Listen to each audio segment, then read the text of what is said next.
Every day, most Americans have to choose between buying groceries or buying gas, paying the rent or paying their car payment. The new American dream is to leave America. We are just literally minutes away from the border to Canada as we flee the U.S. Hundreds of thousands of people are choosing to leave the United States. It's not because I don't love you anymore, and to find what America once promised, a life you can breathe. In 2025, to live comfortably in the US, an adult needs a minimum of $80,000 to $125,000 USD per year. But half of America still earns less than $45,000. And then you walk into the supermarket only to realize this. A basket that used to be $44 is now $72. Eggshells can contain salmonella, and 97% of chicken that's supposed to be organic is washed in chlorine. The quality is decreasing, prices are increasing, and what about income? Standing still, as if someone deliberately froze it. Why would a country that once sent people to the moon now make workers leave their steak because it's more expensive than a pair of sneakers? What happened to America? Why did Americans have to flee their own homeland? The answer lies within the 6 layers of truth that the media doesn't like to mention. Let's start from the first layer. Let's start with a paradox that sounds like a joke, but happens every time you go to the supermarket. 97% of organic chicken is washed in chlorine, yet the price jumps like 24K gold. If this isn't the story of modern America, then what is? Just look at the shopping cart and you'll understand. The basket of goods that appeared in Home Alone in 1990 cost $19.83. In 2025, the same pile of goods will increase to $72, a jump that even Olympic athletes would admire. Gasoline, meat, and eggs each increase by 18 to 40% in just 2 years. But median household income? Still around $70,000, like it's frozen. However, if it were to meet the market's requirements, it would need to be at $129,000 to match this year's purchasing power. Do you feel that feeling? It feels like you're standing on a reverse running escalator. You take 1 step up, and the price jumps 3 steps. So why did this happen? Partly due to a weak supply chain, even a small fluctuation can destabilize the entire system. Partly because of the opportunity inflation model. When everything is going up, corporations also conveniently push prices up a bit to stay current. And what's the most painful part? US labor productivity has increased dramatically since the 1970s, but wages have remained almost stagnant. The worker becomes an endless conveyor belt, running and running, but never crossing the finish line. You see that most clearly in everyday life. Those who once supported their families with a stable job now have to count every meal. Beef now costs as much as a new pair of shoes. A diner breakfast that used to cost $7 now costs $18, $20. Many retirees live on a fixed income which is eroded each month like a stone under a swift current. A man in Tennessee shared, "I used to spend about $150 a week for a family of 4. Now, even though the children have moved out, the grocery bill still hits $320. He said, "Every time I walk into a supermarket, I no longer feel like I'm going shopping. I feel like I'm taking an endurance test." The problem isn't the high price. The problem is that everything is increasing at the same time, while income remains stagnant. Americans don't get poorer every year. They get poorer with every click of the checkout button. What do you think? In your opinion, is this the result of an outdated system that can't keep up with the times? Or is it a cycle that the entire middle class is being swept into? Because this is just dinner. What about the roof overhead? It's a Category 5 hurricane approaching. Are you ready? You know what happens when a house is only 1,500 files in FT2 and yet it's priced at USD 650,000 dollars, while the land beneath your feet is so small that you can almost touch the neighbor's house with your hand. No American grew up with such an image of the American dream. But that's the housing picture for 2025, and it's scarier than you think. In San Jose, the median home price has reached $1.68 million, a figure that sounds more like an April Fool's joke than a real price. To buy an average home nationwide, you need $112,000 per year, but the median household income is less than $25,000. This distance is not a small gap. It's a crack that runs through the entire middle class. Then there's the interest rate. A loan interest rate of 6.17% turns a $400,000 loan into nearly $750,000 after 30 years. You're not buying a house. You're buying a lifelong obligation. So why did this turn out this way? Partly due to a lack of supply, especially for small, affordable homes for workers. Partly because houses are no longer places to live, but tools for investment, short-term rental, and cash flow generation. Adding to that are rising material costs, a weak supply chain, and building regulations that make residential development skyrocket in difficulty. But what's the most painful thing? So you can work for 20 years, diligently, legally, without bad debt, and still not be eligible to buy a decent home. That feeling is like standing in front of an empty parking lot, but the full sign is still lit up. The everyday impact is too clear. Gen Z and millennials are moving back in with their parents. 1.5 million more people than a decade ago. Retirees have to sell their homes and leave the state to find cheaper places. And the middle class, the people who built this country, is increasingly falling behind, drifting further away from the only major asset they could ever own. I remember an uncle in Phoenix who was 48 years old. He pays $1,950 per month for a one-bedroom apartment. Finally, he moved to Mexico, where it's 40% cheaper to live, and said a sentence that haunts me. It's not that I wanted to leave the United States. I just want to breathe. The American dream now resembles a display item behind glass. Beautiful, bright, perfect, but few can afford to buy it. What do you think about the current housing market? In your opinion, what is the biggest reason why house prices are so much higher than income? Please leave a comment. I really want to hear your perspective. If housing has become such a luxury, will young people still dare to get married? Because housing is only the second layer of the storm. It's the cost of raising children that has truly broken millions of American families. In the past, children were considered a blessing. Parents are only worried about naming the baby, buying a crib, and buying a stroller. But in the US in 2025, having a baby is like signing a high-risk investment contract, even riskier than buying crypto when the market is on fire. Look at this number. In Arlington, Virginia, the cost of childcare for the first 5 years of life can reach $146,000. Yes, you heard right. Enough money to buy a brand new pickup truck, or in a few cheaper states, enough to pay for half a house. And at an average level, a couple spends 30–40% of their income just to pay for childcare. That's just the fee for you to be able to work. What if someone decides to stay home to take care of their children? Families lost 40–60% of their income. That is, both options lead to the same conclusion: financial exhaustion.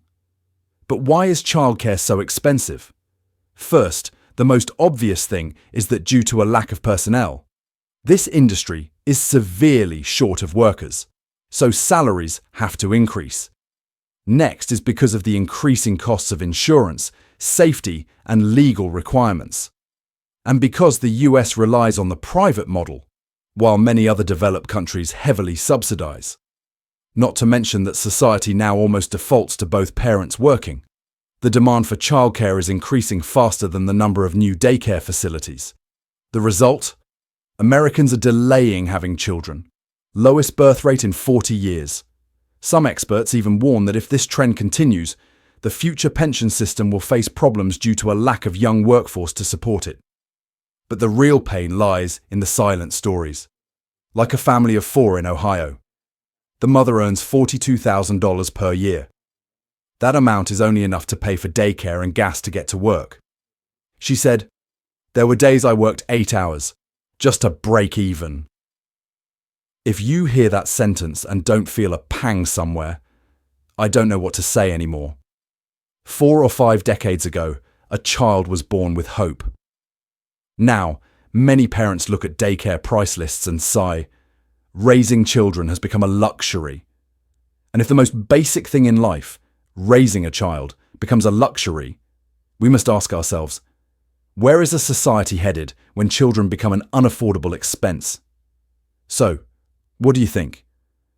If childcare costs continue to rise at the current rate, do you think Americans will still dare to have children? And this is just a part of it.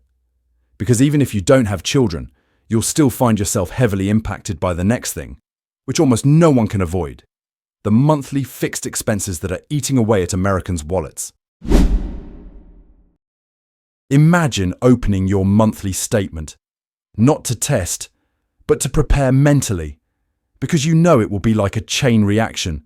Mortgage, car, insurance, internet, gas, credit cards, all lined up ringing the bell. A family of 4 spends $6,015 per month. That was a big number. But that doesn't include the $30,000 in credit card debt hanging over their heads like a chandelier about to fall. Everyone knows about big bills.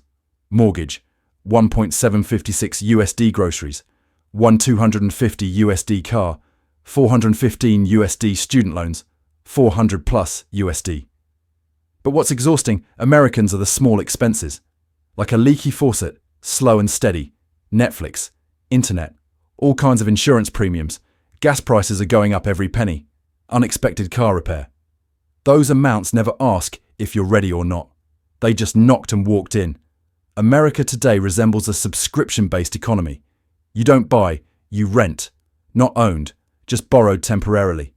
Recurring fees seep into every corner of life, causing even older people who were once good with finances to sit down, pick up their old computers, and wonder, why am I working more but still having less? Then there's the interest rate. Credit card interest rates are 28%, meaning that if you're just a little late, a small debt will balloon like bread left out overnight.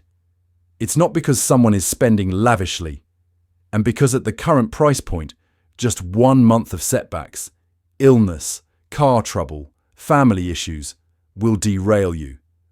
And that's when a new phenomenon emerged: doom spending. When people no longer see a way out, they perish. It's not because I'm happy, but because of the feeling of whatever. I couldn't keep up anymore. A man shared, "I'm so in debt that I don't care anymore. I just keep swiping. The future? I can't see." That wasn't carelessness. It's fatigue. And what's the biggest irony? Car, home, and health insurance. Everything is increasing, but no one is really saying why. You only receive an email. "We have adjusted the fee." That feeling is like the country is playing a coin toss, but the coin always lands against you. It's no wonder many people are starting to wonder, if every month is a battle, what am I still fighting for here? The answer leads us to an even more thought-provoking trend.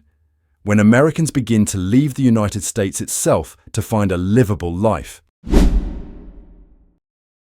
There's something interesting and a bit funny happening in America. Every time the cost of living increases by one level, the wave of people leaving their hometowns increases by one layer. Not migrating for opportunity, but rather migrating to survive. Look at this number. California has lost over 800,000 residents in just a few years. Rent, taxes, living expenses are making people feel like they are being charged for existing. Meanwhile, Florida, Texas, and Tennessee are experiencing population growth because they are considered more affordable. But how cheap is it?